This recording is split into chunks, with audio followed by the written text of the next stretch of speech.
For the headlines, a viral video of a famous vlogger sister that makes the road to Calamba, Laguna even busier. Jose is the first one to adopt the Rizal name. Netizens were thrilled with the upcoming drama series of the rising love team of Johara and Musairen. Dr. Rizal as a sportsman. Rizal's death meant much more for the Filipinos.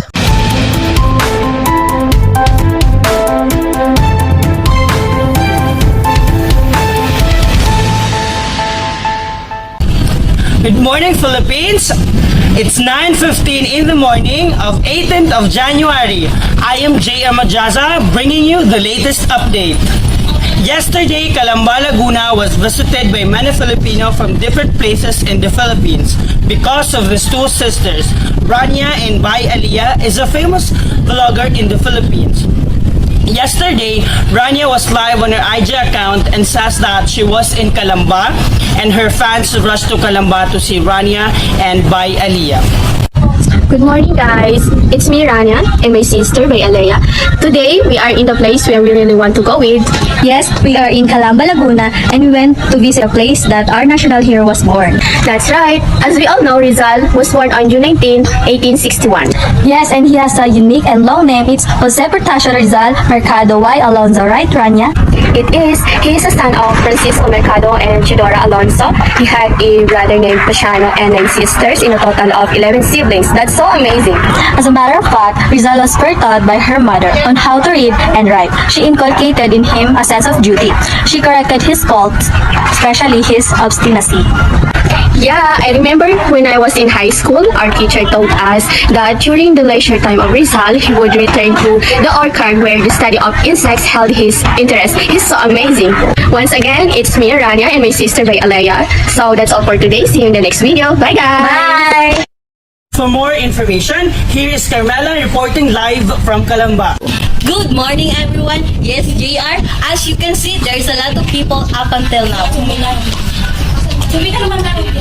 Why did you go here? I'm here with my friends kasi nabalitaan namin na nandito yung sister vlogger and went to visit the facility. Yes, actually, we're visiting here across many people who have a great knowledge about Rizal's life. How about you, mom and sir? Me and my husband live nearby. We have a sugar refinement business and we were shocked at how crowded the people today and lucky at the same time because our business is growing. Wow, and you are, sir? We are not the Calamba, Laguna is well known about the flourishing sugar business. Thank you. This sister vlogger didn't reminded people about the hometown and childhood of Rizal, but also brought a fresh start of many business owner here in Calamba. Good morning once again. I am Sardine Carmela reporting live from Calamba. Back to you, JR. Thank you, Carmela. We have Miss Alferos, our historian consultant, via Zoom to further introduce us to our national hero. Good morning, Ma'am Alferos. Good morning, JR. So when Jose Rizal was 9 years old, his parents sent him to Bifian to undergo formal schooling in the basic curriculum of that generation. The 4Rs, his son became one of the best painters of the school. And before Rizal reached his 11th birthday, he was sent to Manila and enrolled at Ateneo Municipal, a college under supervision of a Spanish Jewish, right? Yes, a matter of fact, Ateneo's first name was Escuela Pea, which name was changed to Ateneo Municipal and later became Ateneo de Manila. On June 10, 1872, took the entrance examination on Christian doctrine, arithmetic, and reading. His father wished him to study at Letran, but changed his mind and decided to enroll him at Ateneo. Father Magin Fernando, the college registrar, refused to admit Rizal because he arrived late for the registration and he was sickly and undersized for his age. However, with the help of Father Manuel Burgos, he was admitted at the Ateneo. Thank you for an insightful conversation to you, Miss Alferos.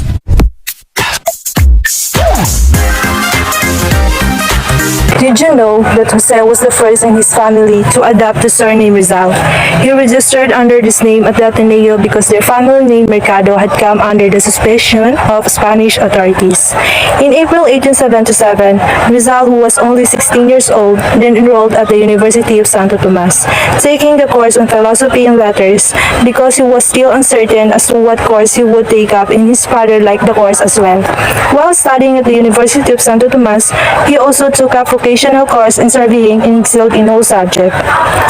Did you know that At the age of 17, he passed the final examination but could not be granted the title because of being underage.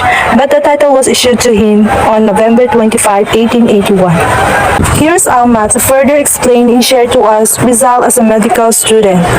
Thank you, Wesley. Did you know Donna Tudor's eyes suffer from some defect? Could Haldry recognize him? At the moment, no diagnosis could be made for there was no ophthalmologist in Calamba or in neighboring town. Later, it was found out that the disturbance was due to cataract but the classification of the cataract could not be ascertained. That's all for today's new knowledge.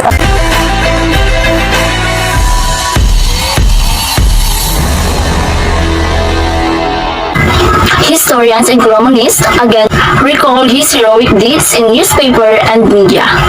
The Manila Times Sports joined the celebration by reliving the national hero's involvement in the sports he loved most during his athletic days. Known to many, Dr. Jose Rizal excelled in the practitioner of the sports fencing, like many of the illustrators, and the member of intelligentsia as well as the game of mind, which is chess. For more information, here's Lyda reporting. Good morning, I'm Lyda Makawadi. A very few knew the pride of Calamba was also competitive in judo as a sportsman. And if the former Filipino Macho Judo Association President and retired police officer Ray Jello is to be believed, Dr. Rizal could have earned the distinction of being the first Filipino and for the matter, Malay to have practical and taught the martial arts discipline. Brother Consolestium Cristobal Rios once wrote that during one of Dr. Rizal's visited to Japan, he admired the simple but bountiful of beauty of the country, the industriousness of the people, and the distinctiveness of the Japanese art and culture. Good day, everyone. Judo was among the arts that caught the attention of Dr. Jose Rizal, who at the time was courting a Japanese beauty, Usi-san, the girl's father, Jigoro Kano. His desire to attract the girl, the Filipino playboy, enrolled at their school run by his son, father, where he learned at the rudiments of the sport. That's all, and I'm Darsali Binaning. Thank you, and that will be the scope of our sport news.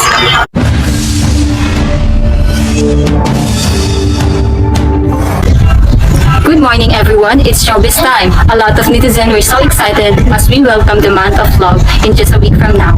Netizens were thrilled by the chemistry of Chiwara and Mohairin and their teleserie My Lovers, which tackled the love of life of our national hero, Dr. Jose Rizal. For more chika, here's Narisa Ibrahim with her special interview with the rising club team in the Philippines. Hello everyone! Today is a very special day because we were able to interview some of the cast as well as the director and scriptwriter of upcoming drama series. Please welcome My Lovers Squad. So, Miss Johara, what is your role in this project? Hi, I'm Johara Dato. I will play as Josephine Berkin, the wife and last woman of Rizal. In the story, our main problem is the opposition of my father to her in our relationship. Hello, I am Santalio Edge Pande and I will play as Sigunda Katigbak, the first love of Jose Rizal. I am 14 years old when I met Rizal. We fell in love with each other but it turns out that I am already engaged with Manuel. My role is Leonor Rivera, the daughter of Antonio, who have fair skin and light brown hair. Very pleasing voice and could carry an interesting conversation. The gallant lover of Rizal. I was 13 years old when I met Rizal. So, can you share us a little glimpse of a story? Derek, is it okay? Yes, of course. So the story revolves about the woman Rizal encountered and how he coped up with heartbreaks, one to another, as well as who are the people who help him to move on. And there will be a lot of unexpected plot twists, so you guys should watch it. I am Andrea Oma, the scriptwriter, and during this time, the main princess she and Granny embroidered a rose on his husband. The affair progressed without any pressure on the part of Jose. She broke up with her fiancé, and they continued seeing each other under very proper circumstances. Before Christmas vacation that year, the two had a last meeting during which Jose did not propose. But when her coach left the town, he just lifted his hat. She responded with a smile, waving her handkerchief. But timid Rizal did not approach her. Because of this indecision and timidity, characterized his conduct all the time. Thank you guys for making time with us. Bye! Thank you, Miss Narisa. The month of February will be very exciting with this upcoming drama series. That's all for today's showbiz.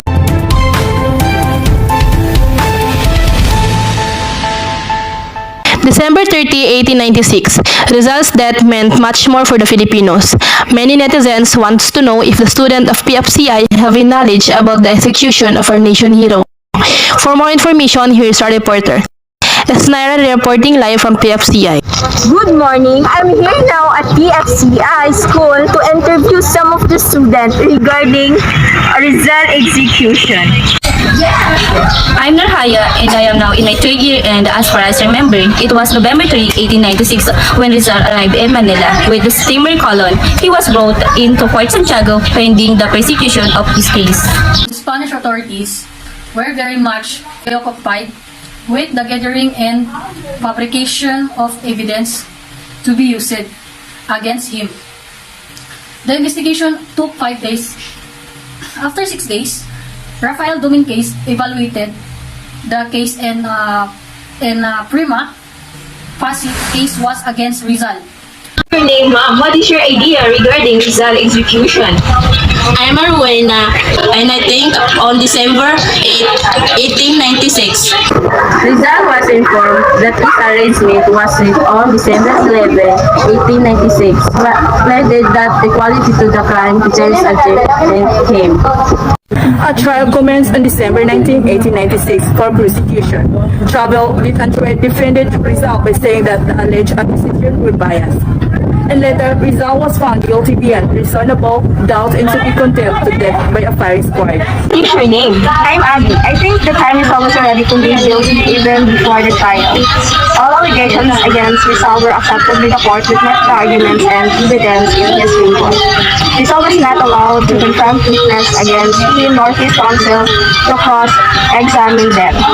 Evidence to convict Rizal didn't have any bearing on his allegation of the conflict crime of the day. Oh, and during the time where Rizal's famous farewell poem, Mi Ultimo Adios, Last Farewell, we found Rizal said to have married his heiress girlfriend, Josephine Bracken, according to Catholic rites in the very last hours of his life. That's all our scope of knowledge regarding Rizal execution in Bagong Bayan. Back to you, Afri. It sparked the revolution in the country against the Spanish government, which ruled Philippines from 1665 to 1898. Rizal inspired the nation to be born. Swells the youth as he says, ang kabataan ang pag-asa ng bayan. You have just heard the latest news around the globe. No exception, delivering nothing but the truth. This has been JR Majaza. Judilyn T. Parnan I am April Lisa B. Ramos. I am Hasmine Chura Moconte. And Alea Pendaraya. Bringing you the latest news in the history of the Philippines. Thank you for being with us.